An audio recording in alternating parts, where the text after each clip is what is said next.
dans cette conférence de presse pour vous dire trois choses très rapidement.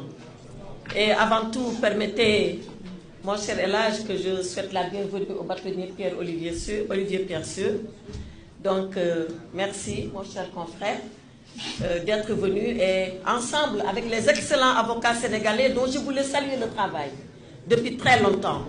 L'excellent travail qu'ils sont en train de faire. Je suis convaincue que vous ferez que vous serez un groupe important, consistant, pour engager la bataille de la clarification autour de cette supposée dette cachée.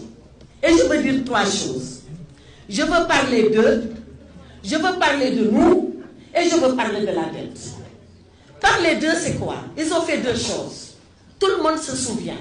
Lorsque le Premier ministre a fait sa sortie pour dire qu'il y a une dette cachée au Sénégal. Il ne nous dit pas c'est quoi cette dette cachée. Il ne nous dit pas comment cette dette a été cachée. Et il ne nous dit pas en quoi consiste cette dette cachée. Mais quelqu'un qui parle, qui dit qu'il y a une dette cachée, on imagine, on suppose, on est même convaincu qu'il a les éléments entre ses mains. Mais on ne déclare pas que la dette est cachée pour aller faire recours à des expertises, des cabinets futiles, illustres, futiles internationaux pour valider sa parole. C'est ce qu'on appelle aller a posteriori pour aller chercher des éléments qui viennent conforter sa déclaration d'a priori. Sur quoi le gouvernement du Sénégal s'était fondé en septembre, je crois, 2024, bientôt un an, pour dire qu'il y a une dette cachée, sans en rapporter la moindre preuve, sauf à nous dire qu'il y a un rapport de l'inspection générale des finances, il y a un rapport de la Cour des comptes, et finir par aller lui-même chercher un cabinet d'expertise, Mazars, pour venir essayer de conforter ces allégations. Je pense que, de leur point de vue, ce n'est pas l'attitude que quelqu'un doit avoir quand on a les éléments en main.